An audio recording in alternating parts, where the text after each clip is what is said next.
परमेश्वर हमें चुनता है। सो परमेश्वर हमें चुनने से पहले, ध्यान से सुनिएगा, प्रभु हमें चुनने से पहले हमारी तैयारी करना चाहता है ताकि हमारी जड़ें परमेश्वर में गहरी हो, मजबूत हो। यदि हम प्रभु के वचन में जाएं, निकालिएगा यिर्मयाह नबी की पुस्तक, इसका पहला अध्याय और इसके 5वें पद में हम देखेंगे।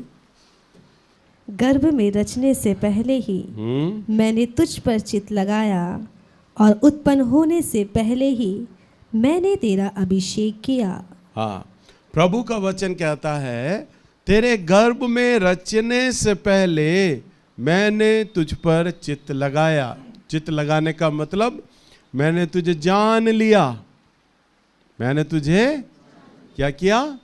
जान लिया। मैं तुझे जानता हूँ। चित्त लगाने का मतलब यही है, मैं जानता हूँ, मैं तुझे जान लिया और तेरे जन्म लेने से पहले मैंने तुझे पवित्र किया, पवित्र ठहराया। हालेलुया। और क्या कहता है आगे? और उत्पन्न होने से पहले ही मैंने तेरा अभिषेक किया, मैंने तुझे जातियों का भविष्यवक्ता ठहराया। हाँ, और उत्पन्न होने से पहले मैंने तेरा अभिषेक किया और तुझे जातियों का क्या ठहराया? भविष्यवक्ता ठहराया। अब आप विचार करें, अभी हम माँ के गर्भ में ही होते हैं और प्रभु हमें चुन लेता है। जैसा प्रभु का वचन कहता है यिर्मयाह को कि मैंने तुझे चुन लिया और भविष्यवक्ता ठहरा दिया। यानी एक बुलाहट परमेश्वर की ओर से जब किसी व्यक्ति के जीवन पर आती है तो परमेश्वर पहले ही उसे माँ के गर्भ में रचने से पहले उसे जान लेते हैं और उस पर अपनी बुलाहट को उंडेल देते हैं। ठहरा दिया गया है वो व्यक्ति उस अमुक काम के लिए, उस सेवा के लिए। परंतु परमेश्वर जब किसी को चुनता है तो सबसे पहले परमेश्वर उसकी तैयारी को करता है। कई बार हमारे सेमिनार होते हैं चर्च में, और चर्च में सेमिनार हुए और प्रभु के दास भाई आमोस ने किसी के लिए बोला, तेरे लिए जीवन में ये प्रभु बोलता है, ये काम तेरे जीवन में होगा, इस बात के लिए तुझे चुना गया है, ठहराया गया है। तो व्यक्ति उसी समय फूल जाता है, मेरा तो चुनाव हो गया है पास्टर बनने के लिए। हमारे चर्च में से कई लोग इस भविष्यवाणी, इस अभिषेक की प्रार्थना को सुनकर भटक गए और उन्होंने अपना अपना चर्च खोल लिया और उन्होंने कहा अब तो प्रभु दास के द्वारा भविष्यवाणी कर रहा है। परंतु वे नहीं जानते, और आप सब लोग भी इस बात को जान लीजिए, प्रभु यदि जब किसी व्यक्ति के लिए, किसी दास के द्वारा, भविष्यवाणी के द्वारा जब ये बोलता है कि तेरा चुनाव इस काम के लिए हो गया है, तो तुरंत वो काम नहीं होता है। वो आने वाले दिनों में परमेश्वर की योजना है कि आने वाले दिनों में प्रभु अब ये काम इसके जीवन में करेंगे, ये चुनाव करेंगे। परंतु उस चुनाव के लिए परमेश्वर उस व्यक्ति को तैयार करते हैं ताकि उस चुनाव के लिए, जो चुनाव मैंने रखा है, उस चुनाव के लिए इस व्यक्ति का चरित्र तैयार हो जाए। सो परमेश्वर हमारे बीच में एक तैयारी का समय लेते हैं।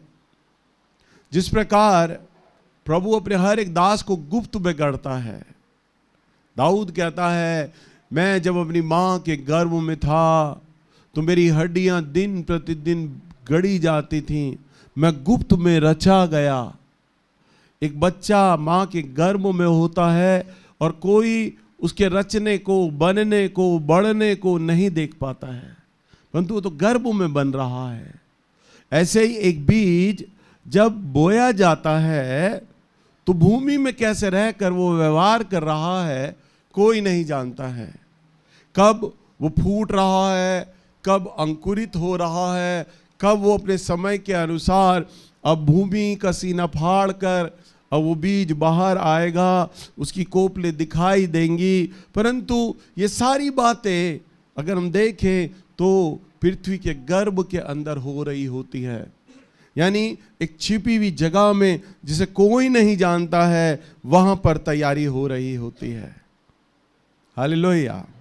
सो परमेश्वर भी हमें मां के गर्भ के समान या उस बीज के समान हमारी उस तैयारी को छिपाकर करता है, हमें तैयार करता है, जिसमें उस तैयारी को कोई नहीं देखता है।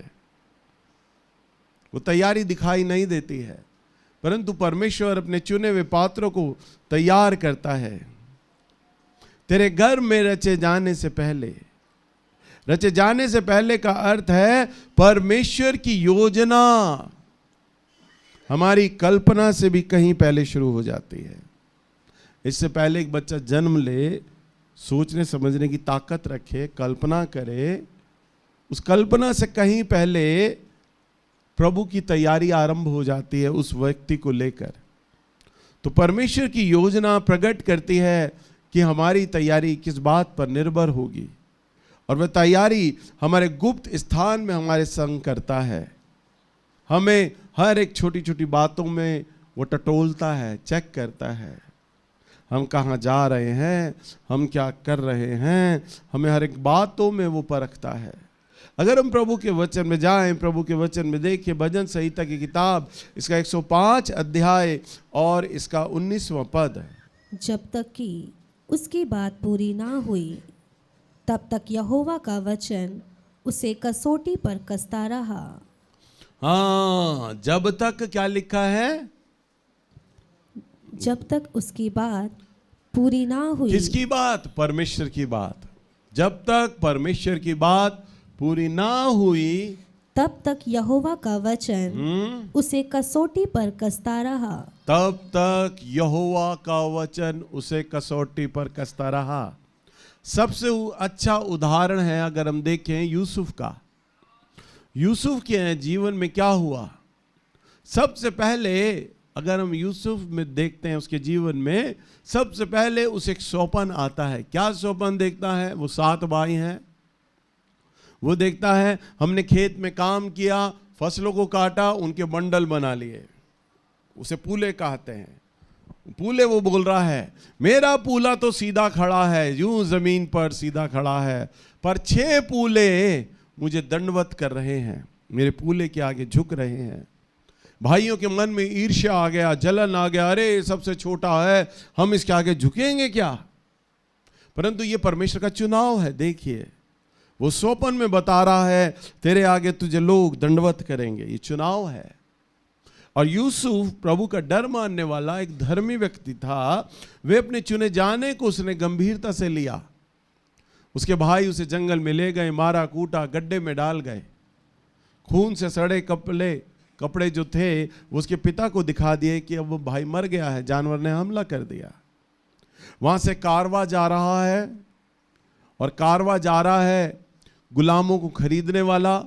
उन्होंने यूसुफ की आवाज़ को सुना, उन्होंने उसे उठा लिया, उसका इलाज कराया, क्योंकि वो गुलामों को बेचा करते थे, वो ऐसे व्यापारी थे, उन्होंने गुलामी में उसे बेच दिया।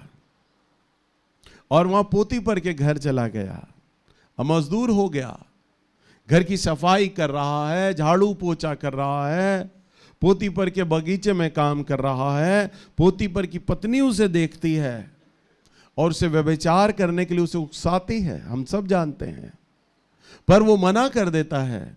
और एक दिन पोतीपर की पत्नी उस पर इल्जाम लगाती है और उसे जेल में डाल दिया जाता है। कई साल तक अब वो जेलों में बंद है, कैदियों के बीच में है, खूंखार कैदी, जहां हत्यारे हैं, धोखाबाज हैं, लुटेरे हैं, बलात्कारी कैदी हैं। एक सीधा सच्चा सरल आदमी, सीधा स्वभाव, प्रभु का डर मानने वाला कैदियों के बीच में है। वो तैयारी का उसका वक्त है।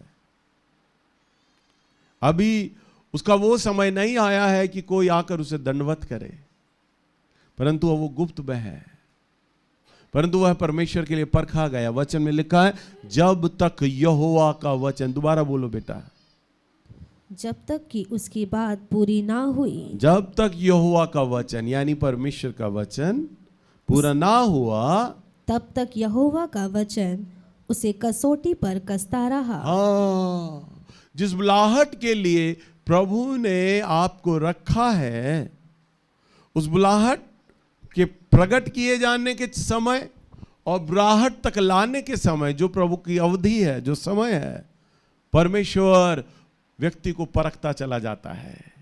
क्या मैंने इस व्यक्ति के लिए जो बुलाहट रखा है, क्या ये उस योग्य है? उसे परखता चला जाता है, कसौटी पर रखता है। उसे परखा गया, भाइयों ने मारा, कूटा, गुलामों में बेच दिया। प्रभु के आगे उसने शिकायत नहीं की, प्रभु तूने तो कहा था लोग मेरे आगे दंडवत करेंगे, परंतु मुझे तो गुलामों में बेचा गया। गुलामों से निकल कर अब वो कैदियों के बीच में चला गया है। प्रभु के आगे शिकायत नहीं कर रहा, प्रभु अब तो तूने मुझे वहाँ पर बेच दिया है, अब कब मेरा समय आएगा, कब लोग मुझे आएंगे और दंडवत करेंगे। परंतु परमेश्वर ने उपाय खोजा और प्रभु ने साकी और रसोइये के द्वारा उसे छुटकारा दिलाया। आपने सब पढ़ा है। राजा फिरौन बुला लेता है, फिर राजा फिरौन का स्वप्न बताता है, और राजा फिरौन का स्वप्न पूरा होने के बाद परमेश्वर अब उसे उस देश का, मिस्र देश का प्रधानमंत्री बना देता है। हालेलुया। जिस तरह से आज दुनिया के अंदर अमेरिका सुपर पावर है ना, बहुत बड़ी शक्ति मानते हैं अमेरिका को, वो उसका देश का डॉलर चलता है ना। तो उस जमाने में आज से 4000 साल पहले अमेरिका का नामो निशान नहीं था, मिस्र देश का नाम पूरे विश्व में गूंजता था। मिस्र देश का हम गाते हैं ना, हमारा भारत महान, हम सनातनी है, पता ही नहीं है आपको। भारत बहुत पीछे था, मुझे कहते अच्छा नहीं लगता। मिस्र देश का नाम गूंजा करता था। आप इतिहास की किताबें आप सबने पढ़ी हैं, जब 5वीं 6वीं 7वीं 8वीं की किताब में पढ़ते हैं, हम उसमें पढ़ते हैं लेसन्स को, कि पाठकों को मिस्र देश की सभ्यता पढ़ते हैं ना, आपने पढ़ा है मिस्र के देश की सभ्यता। क्यों मिस्र देश की सभ्यता हमारे इतिहास में पढ़ाई जाती है? अरे सुपर पावर कंट्री था वो, इतिहास में मिस्र देश का नाम दर्ज है। जापान, चाइना की सभ्यता नहीं बताई जाती, मिस्र देश की सभ्यता क्यों बताई जा रही है? क्योंकि हमारा भारत मिस्र देश की जननी से था, कनेक्ट है। तो यहां पर मिस्र देश एक सुपर पावर था उस वर्ल्ड में पूरे में, और फिरौन ने मिस्र देश का प्रधानमंत्री उसे बना दिया, यानी पूरे विश्व के ऊपर प्रधानमंत्री उसे बना दिया गया, यूसुफ को। और राजा फिरौन ये खुद बोलता है, मैं मिस्र देश का केवल नामचारे का राजा हूं, साइन करने के लिए, परंतु हुकूमत तो तू करेगा मिस्र पे। यानी मिस्र के ऊपर हुकूमत करेगा, इसका मतलब पूरे वर्ल्ड पे हुकूमत तू करेगा। जो कह देगा पूरे संसार वो बात मान लेगा। जो उसने स्वप्न देखा था ना, दंडवत कर रहे हैं, वो चुनाव में लाकर प्रभु ने खड़ा कर दिया।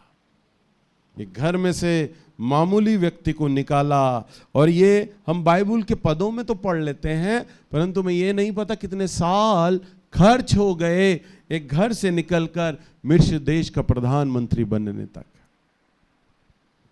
और वास्तव में ऐसा ही हुआ, जब पूरे विश्व में अकाल आया तो उसके भाई लोग भी मिस्र में गए दान लेने के लिए, रोटी खाने के लिए, और भिखारियों के समान उसके भाई लोग बैठे हैं।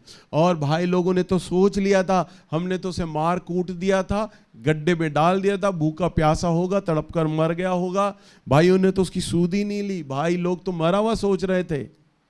पर जब वो सड़क के किनारे भिखारियों की तरह बैठे हैं, तो यूसुफ रथ से उतरता अपनी सेना के साथ, और सारे भिखारियों को जब खाना दे रहा है ना, तो उसके भाइयों पे निगाह गई। भाई लोगों की दाढ़ी बढ़ गई है, कपड़े फटे हैं, गंदे हैं, और वे भिखारियों की तरह बैठे हैं। पर यूसुफ उन्हें पहचान गया, यूसुफ उन्हें, और चाहता तो खाली हाथ में रोटी देता और चला जाता।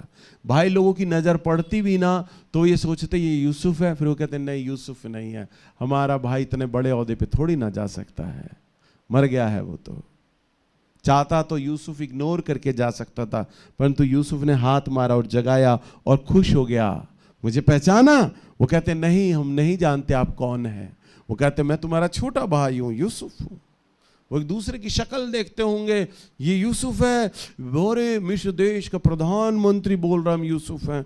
उन्हें अपनी आंखों पे विश्वास ही नहीं हुआ, यूसुफ के बोलने पे विश्वास नहीं हुआ। उसने वो सारी बात बताई, देखो तुमने मुझे मारा था, गड्ढे में डाल गए थे, याद आया? उन्होंने कहा हाँ हमें याद आया, हमने ऐसे ही काम किया। उसने कहा मैं ही तो हूं वो। हालेलुया। आज हम में से कोई बड़ा बन जाए तो एक दूसरे को इग्नोर करने लग जाते हैं, है ना? हम बड़े हो गए हैं, इग्नोर करते हैं। पर वो देखो,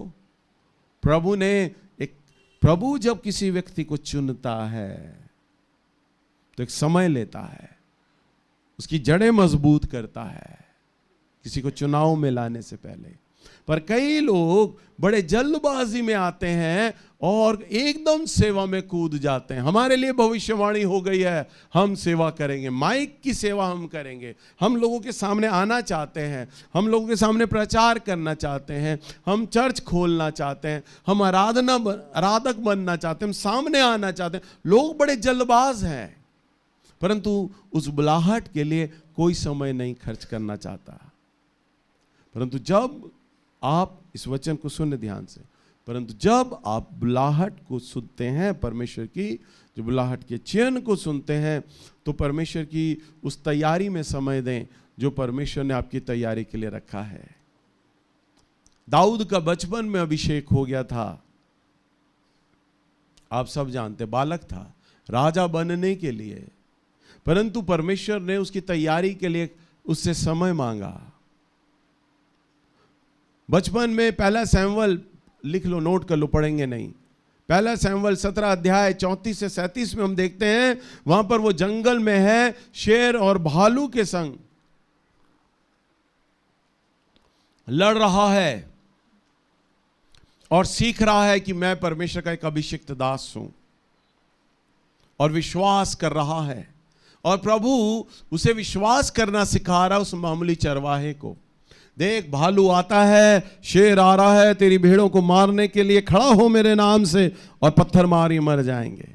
वही विश्वास के आधार पर, उस विश्वास के अनुभव के आधार पर वही तो शाऊल के सामने जाकर खड़ा हो गया। अरे मैं जंगल में होता हूं, एक ही पत्थर से मैं भालू और शेर को मार गिराता हूं, ये खतना रहित क्या है, ये गोलियत क्या है, मैं इसे भी एक पत्थर से मार गिराऊंगा।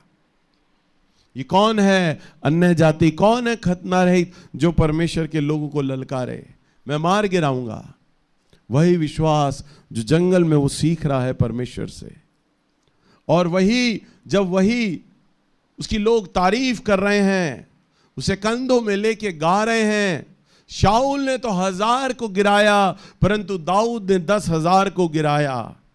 लोग तालियां बजा रहे हैं, शाऊल के मन में जलन आ गई। और शाऊल इस प्रकार से हम देखते हैं, फिर पूरी घटना को जो बीते दिनों में मैंने वचनों में आपको बताई थी, और दाऊद को मारना चाहता है, और दाऊद जंगल जंगल में अपनी जान बचा रहा है, परंतु शाऊल के प्रति उसके मन में कोई कड़वाहट नहीं है।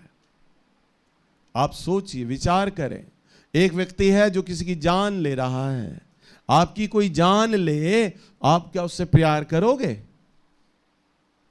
सुदेश ने बिल्कुल सही कहा, मुंडी हिलाई, नहीं जी नहीं करेंगे, बिल्कुल ठीक। मैं जानता हूं मेरी कलीसिया चाहे मुंडी ना हिलाए, अंदर से तो हिल रही है, हम प्यार नहीं करेंगे। हालेलुया। परंतु दाऊद को देखिए, दाऊद की जान लेने पर है। जान लेना कितनी बड़ी चीज है। आपका कोई अपमान कर दे, कोई गाली दे दे, कोई चुगली कर दे, आपके मन में झगड़ा आ जाएगा, गुस्सा करोगे, झगड़ा करोगे, लड़ाई करोगे, बोलोगे नहीं, जय मसीह की नहीं करोगे, चर्च में भी आओगे तो बात नहीं करोगे। परंतु दाऊद को देखो, शाऊल मारना मांग रहा है, सेना लेके घूम रहा है, पर दाऊद उसे कहता है हे स्वामी, हे स्वामी।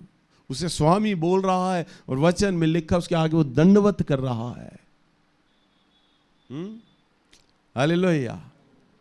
आप ये देखिए, यही तो तैयारी का समय है। तभी तो पूरा इस्राएल इकट्ठा हो गया, प्रभु ने पूरे इस्राएल के मन को उबारा, इसे अब राजा बना दो। और पूरा इस्राएल आया, याजक आए और उन्होंने दाऊद का अभिषेक किया और इस्राएल की राजगद्दी पर उसे बैठा दिया। हालेलुया। सफर कहां से शुरू हुआ था? जंगल से। तैयारी कहां हुई थी राजा की? गुप्त में। गुप्त में तैयारी हो रही थी। जब वो भालू को एक पत्थर से मारता होगा, बड़े बड़े शिकारी तलवार लेके जाते होंगे, तीर कमान लेके जाते होंगे, मचान बांधते होंगे, 10-10 लोग एक भालू को या शेर को मारता था। परंतु वो बालक बच्चा केवल प्रभु के नाम में विश्वास करके गोफन में एक पत्थर डाल के शेर को मारता होगा। पर जंगल में तो कोई नहीं है जो उसके लिए वाहवाही करे, जंगल में तो कोई नहीं है जो उसके लिए तालियां बजाए। अरे दाऊद, तूने शेर को मार दिया, अरे फलाना शिकारी आया था, नहीं मार पा रहा था, कई लोगों को लाए थे, कई शिकारी आए थे इस भालू को मारने के लिए, इस चीते को मारने के लिए, तूने तो एक पत्थर से मार गिराया।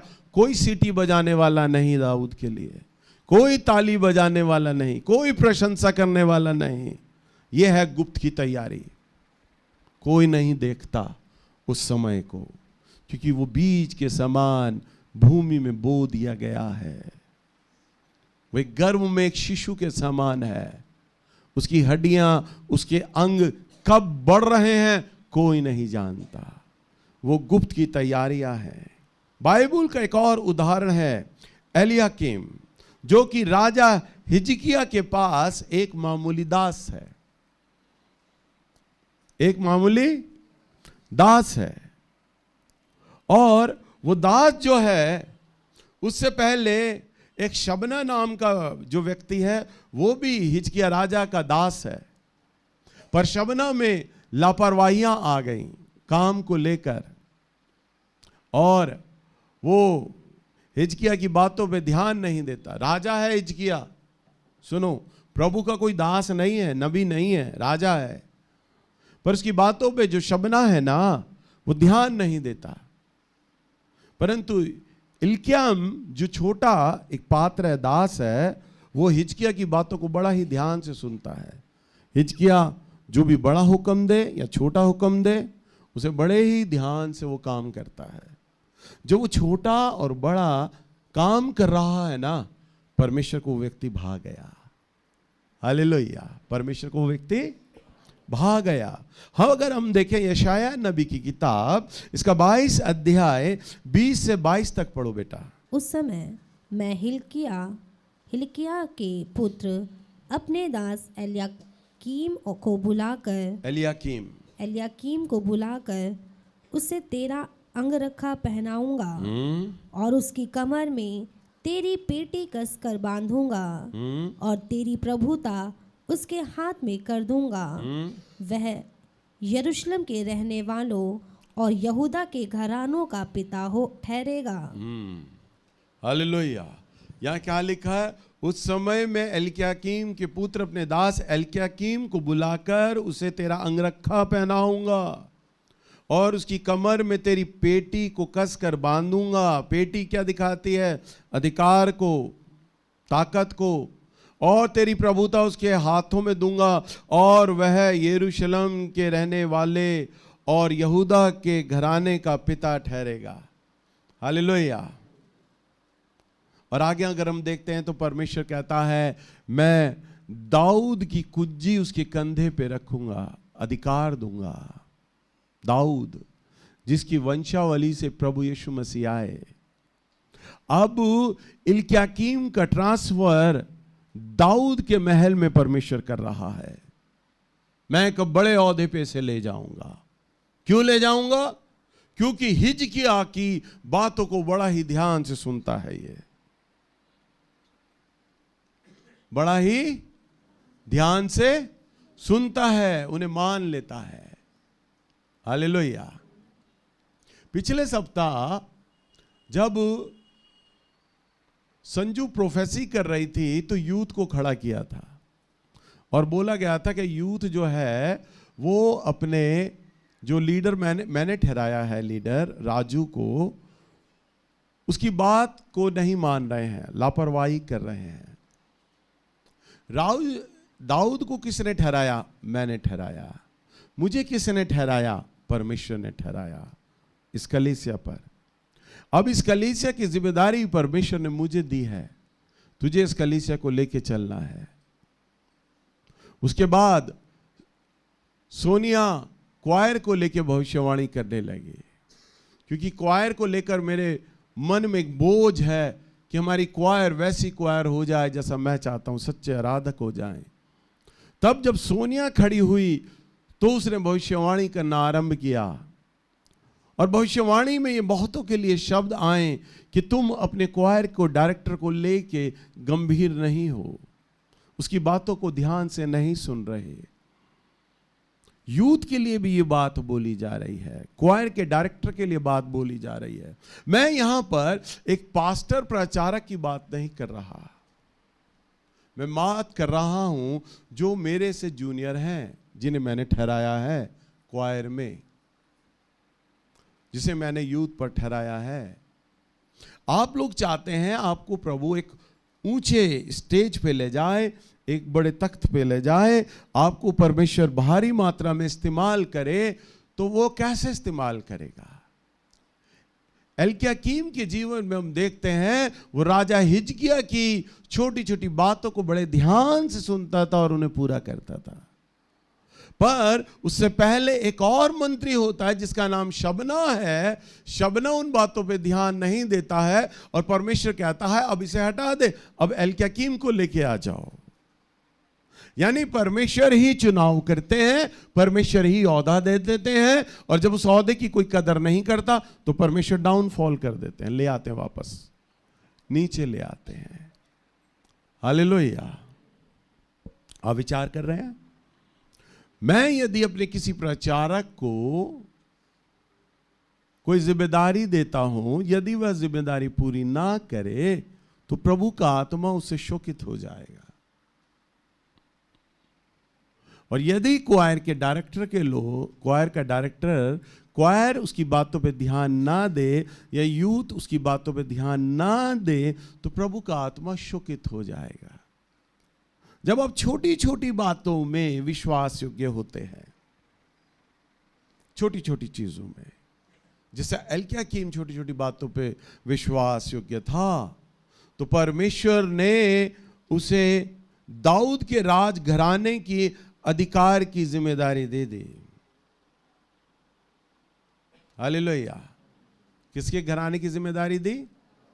दाऊद के घराने की। वहां ट्रांसफर कर दिया प्रभु ने, बड़ा ओहदा दे दिया, अब सेनापति के इक्वल लाकर खड़ा कर दिया। छोटी बातों में जिम्मेदार है। प्रभु का वचन कहता है, हे उत्तम दास, तू थोड़े में विश्वास योग्य है, मैं तुझे बहुतों का अधिकारी बनाऊंगा। यूथ मीटिंग थी, मेरा यूथ मीटिंग था, मेरा प्रचार था, काफी समय पहले की बात है। और तब मैं मानसी को अपने साथ लाया। मैंने कहा बेटा मैं प्रचार करूंगा और उसके बाद तू यूथ की भविष्यवाणी करना। मैं सारे यूथ को ले आऊंगा सामने और एक एक के विषय में तू बोलना। मैं चाहता हूं मेरे यूथ के लोग उन कमियों को सुने, जाने, हमारे जीवन में यहाँ कमी है, प्रभु का आत्मा यहाँ शोकित है, हमें वो जगह ठीक कर लेना चाहिए ताकि मेरा यूथ अच्छा बन जाए। जिस प्रकार पिछली बार मैंने क्वायर के लिए भविष्यवाणी करवाई, मेरा क्वायर को अपमानित करना उद्देश्य नहीं है, परंतु मैं चाहता हूँ परफेक्शन आए। कमी जब पता चलेगी हमारे जीवन में, यहाँ ये कमी है, तो उस कमी को जब ठीक किया जाएगा तो परफेक्ट होगा। तो जब मानसी यहाँ से चलती हुई आ रही, सारे यूथ यूं खड़े थे, यूथ के बच्चे, मानसी यूं चलती हुई आ रही, तब पंकज के लिए भविष्यवाणी करने लगी। मैं यहाँ पर बैठा हूँ, संजय कीबोर्ड बजा रहा है, और पंकज को मैं पहली बार उस समय देखता हूँ, जब तक उसकी शादी नहीं हुई थी अंजू के साथ, पहली बार मैं देख रहा हूँ, मुझे नहीं मालूम कौन लड़का है। मानसी उसके लिए भविष्यवाणी करती, संजय की तरफ इशारा करके, आपको इन्होंने आपको एक जिम्मेदारी दी है कि आप क्वायर की अटेंडेंस, यूथ का अटेंडेंस आप लेते हो। तो जैसे ही मानसी बोलती, मैं उस लड़के को नहीं जानता, परंतु मैंने संजय से इशारा किया, सही बोल रही है? संजय ने इशारा में हाँ किया, हाँ भैया सही कह रही है, ये यूथ की अटेंडेंस लेता है। क्या मानसी ने कहा आपको छोटा काम दिया गया है, पर उस काम को बड़ी ईमानदारी से आप कर रहे हो। प्रभु कहता है वो आपको चुन रहा है इस काम के लिए। आने वाले दिनों में आपके पद को बढ़ाने जा रहा है, आपको चुन रहा है। किस बात पे चुन रहा है? कि अटेंडेंस ले रहे हो। किसकी? यूथ के 15-20 बच्चे जो आ रहे हैं ना, उसकी बड़ी ईमानदारी से अटेंडेंस लेते हो आप। इसलिए प्रभु अपनी सेवा के लिए आपको चुन रहा है। मुझे ये बात बड़ी अच्छी लगी। छोटा सा काम अटेंडेंस का, पर वो व्यक्ति पूरी ईमानदारी से कर रहा है, मेहनत से कर रहा है, और प्रभु बोल रहे हैं कि इस काम के लिए तुझे चुन लिया गया है। मानसी कभी यूथ मीटिंग नहीं में आई, यूथ मीटिंग में शामिल नहीं हुई, मैं नहीं हुआ, मैं यूथ के बच्चों को नहीं जानता। मैं पहली बार पंकज को देख रहा हूं, मानसी पहली बार देख रही है और उसके लिए भविष्यवाणी कर रही है। इसका मतलब परमेश्वर ही बोल रहे हैं। कोई जाने एक दूसरे को तब तो बात समझ आती है। जब पिछली बार संजू जब क्वायर की प्रोफेसी करने लगी तो मेरे मन में विचार आया, अब संजू से नहीं कराऊं मैं क्वायर की, अब मैं सोनिया से प्रोफेसी कराता हूं। क्योंकि संजू तो क्वायर में है, संजू अगर प्रोफेसी करेगी किसी के लिए तो क्वायर के बच्चों के मन में ये आएगा, अरे हम तो एक दूसरे को जानते हैं, क्वायर में आजकल क्या हो रहा है, संजू को तो सब पता है। ये अपनी मन की बातें हमारे आगे रख रही है। पर सोनिया तो क्वायर में कभी आती नहीं, और परवीन तो कोई डिस्कशन ही नहीं करता उस क्वायर को लेकर, वो किसी को जानती ही नहीं है क्वायर में कौन क्या करता है। मैंने कहा ये उपयुक्त रहेगी, मैंने उसको बुला लिया। मैंने कहा तू आ जा और तू प्रोफेसी कर, क्योंकि किसी के मन में ये गफालता ही ना रहे कि मेरे बारे में ये सामने वाला जानता है इसलिए बोल रहा है। हालेलुया। छोटा सा काम और प्रभु ने चुन लिया। जब आप को जो काम आपका सीनियर देता है, जब आप उस काम को बड़े ईमानदारी से करते हैं, सीनियर मैं ही नहीं हूं आपका, मैं ही नहीं हूं सीनियर। मैंने अगर परवीन को क्वायर पर ठहराया है तो परमेश्वर ने मुझे ठहराया है, ये मेरा चुनाव है। और प्रभु ने मुझे बोझ दिया है, ये मेरी सेवा है। इस सेवा में गड़बड़ी नहीं होनी चाहिए, सेवा अच्छी चलनी चाहिए। मैं तुझे मन दूंगा, तुझे सम्मति दूंगा, तुझे बुद्धि दूंगा, तुझे किन लोगों को चुनना होगा। क्वायर में परवीन को मैंने निर्धारित किया कि क्वायर मेरा अच्छा हो जाए, और प्रभु का धन्यवाद हो। आप सभी लोग जानते हैं क्वायर में जब से परवीन आया तब से हमारी क्वायर हर साल इनाम जीत के आने लगी। तो ये चुनाव मेरा जो था वो गलत नहीं था। हमारी क्वायर का नाम आज दिल्ली शहर में हो गया। बड़े बड़े churches word in action church को जानते हैं। किस व्यक्ति के द्वारा? एक व्यक्ति के द्वारा, एक लीडर के द्वारा, कि पूरी क्वायर को लेकर चला रहा है वो। हालेलुया। तो उस व्यक्ति के द्वारा जो अभिषेक, मेरा अभिषेक, और उस पर जो अभिषेक इम्पार्ट हो जाता है, क्योंकि मैंने उसे खड़ा किया है, उसे चुना है। और यदि वो अब किसी काजल को मान लीजिए, काजल को बोलता है फॉर एग्जाम्पल, काजल जाके बेटा तू चाय बना दे। कई बार मैं भी क्वायर प्रैक्टिस में आता हूं और मैं देखता हूं कई बार कोई लड़की चाय बनाती है, कोई बिस्कुट लाती है।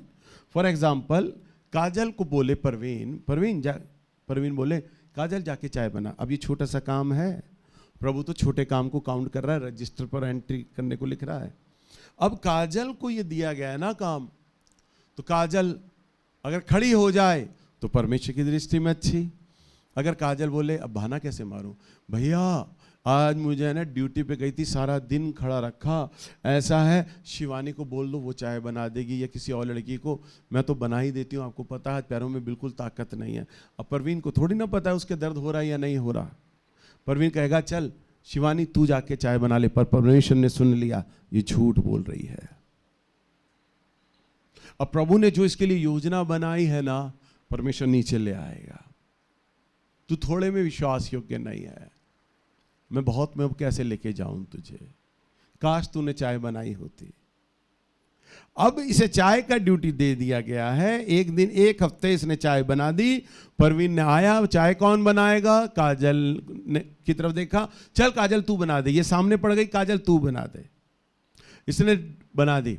अगले हफ्ते की ड्यूटी आती है, चाय कौन बनाएगा? काजल कोने में बैठी है, अभी वो सामने वाले की तरफ देख रहा है। काजल बोलती है भैया मैं बनाऊंगी, पिछली बार भी मैं नहीं बनाई थी, अब की बार भी मैं बनाऊंगी, क्योंकि आपने पहली बार मुझे ड्यूटी दी थी, अब मैं बनाऊंगी। परवीन कहेगा चल चाय बनाने का तो काम है, जा तू चाय बना। परंतु इसने रिस्पेक्ट की कि मेरे क्वायर डायरेक्टर ने पिछले हफ्ते मुझे चाय के लिए बोला था, मैं दोबारा अब चाय बनाती हूँ। तो जैसे ही ये चाय बनाने का खुद से निर्णय लेगी ना, परमेश्वर दिल से तारीफ बोलेगा, काजल वाह, अब मैं बुलाहट तेरे जीवन पे लाता हूँ, क्योंकि तू थोड़े में विश्वास योग्य ठहरी गई। एल्कियाकीम की तरह तू राजा हिजकिय्याह की बातों को मानती है, और जैसे परमेश्वर उसके लिए कहता है यशाया में, मैं उसे अंगरखा पहनाऊंगा और उसके कद को ऊंचा करूंगा और दाऊद की चाबी में उसको दे दूंगा, वही परमेश्वर काजल को और आपके लिए भी वो बात बोलेगा। जो बात उसने पंकज के लिए बोली, देखो परमेश्वर का वचन कितना मेल खाता है। जो बात परमेश्वर ने पंकज के लिए बोली, क्योंकि पंकज उन दिनों में संजय की कहा मानता था, संजय जो कहता था वो करता था। अब का तो पता नहीं, पर पहले तो बच्चे बिगड़ जाते हैं। अभी मान लेता, हाँ बेटा पिता है ना, वो निकलता है दिल से, चाहे माने या ना माने, मान लेता है। मेरा परवीन क्वायर को लेके कितना ही रोए तो भी बोलता है नहीं मेरी क्वायर बहुत अच्छी है, रुलाती है पर अच्छी बहुत है। हालेलुया। एक अगुआ ऐसे ही होता बेटा। तो परमेश्वर इन छोटी छोटी बातों को देखते हैं। इसलिए अगर एक क्षेत्र का प्रचारक किसी दूसरे क्षेत्र के प्रचारक की कलीसिया को कोई काम दे दे, उदाहरण के तौर पर संजय के क्षेत्र के लोग हैं और संजय के क्षेत्र के लोगों के मन में तो संजय को लेकर ज्यादा प्यार है, ज्यादा आदर है, पर वो मीनी को लेकर इतना आदर और प्यार नहीं रखेंगे जितना संजय के प्रति रखेंगे।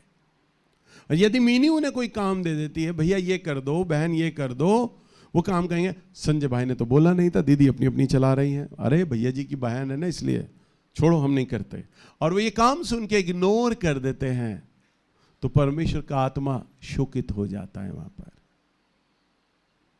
प्रभु के एक दास रहे हैं मॉरिस रिलो, कितने लोगों ने नाम सुना है? अरे किसी ने नहीं सुना? नेट पे सर्च करना, मॉरिस रिलो लिख लो, नेट पे सर्च करना, यूट्यूब में उनके वीडियो देखना, नेट पे सर्च करना, वीडियो में उनका यूट्यूब देखना। सुनिए, जिस प्रकार आज बेनीहीन रही हैं, बेनीहीन है प्रभु के दास, वर्ल्ड फेम, सब जानते हैं उन्हें, ऐसी मॉरिस रिलो का नाम सब जानते हैं।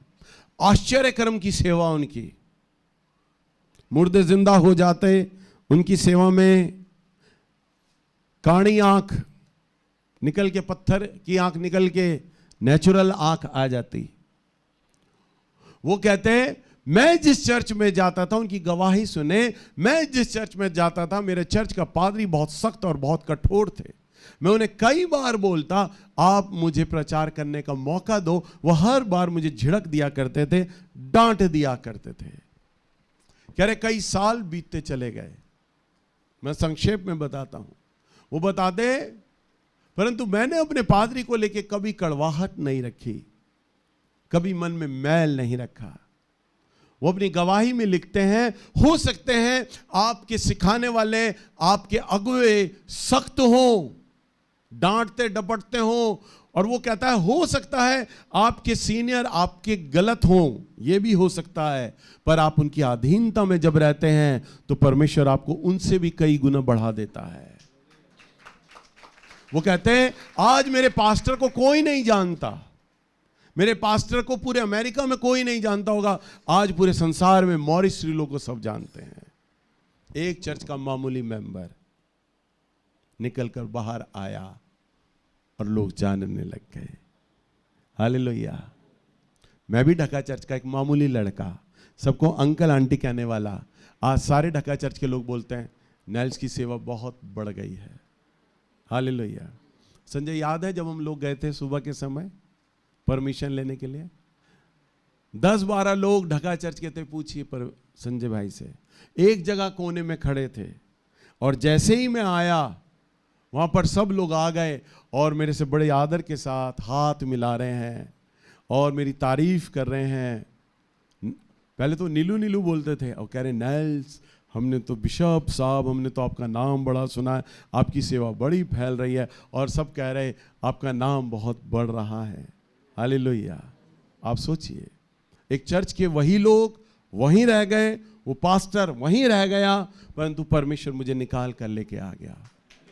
जब आप अपने अगुवे अपने पास्टर के अधीन होते हैं, नीचे होते हैं, परमेश्वर उनसे कहीं अधिक आपको आगे ला सकता है, परंतु आपको अधीनता में आना है, सबमिशन में आना है। जब आप अपने आप को कुचलने देते हैं, दबने देते हैं, आप सोचिए मॉरिस रिलो का मन कितना टूटा होगा। पवित्र आत्मा प्रकाशन देते होंगे, तूने ये प्रचार करना अब की बार, उस प्रकाशन के साथ आते होंगे। शायद ये संदेश सुनकर मेरे पास्टर मुझे इजाज़त दे देंगे, परंतु उनके पास्टर उन्हें नकार दिया करते थे, फटकार दिया करते थे, डांट दिया करते थे। परंतु मॉरिस रिलो विश्वव्यापी प्रचारक बने। आप सब उनको नेट पे सर्च कीजिएगा, बहुत धुआंधार प्रचारक रहे हैं, पास्टर रहे हैं। हालेलुया। कुछ साल पहले ताल कटोरा में आए थे, ऑर्गेनाइजर ने 1000 रुपए का रजिस्ट्रेशन रखा था, 1000 रुपए का। कुछ ही दिनों में 1000 दे दे के लोग फुल हो गए थे, सब ताल कटोरा पहुंच गए थे। 1000 रुपए का एक सीट का टिकट दे के, सोचिए, आप सोचिए, 1000 रुपए से सारे खर्चे हो गए। सब लोगों ने वो दे दिया था ताल कटोरा के लिए, मना नहीं किया, क्योंकि मॉरिस रिलो का नाम जाते, अरे मॉरिस रिलो को देखेंगे आमने सामने। पर उसकी जर्नी वही चर्च के एक मामूली लड़के से शुरू हुई थी। आप भी एक मामूली लड़के और लड़की हैं। प्रभु का वचन जो मॉरिस रिलो के लिए है, वो आपके लिए भी वैसा ही है। आप सबको जय मसीह की।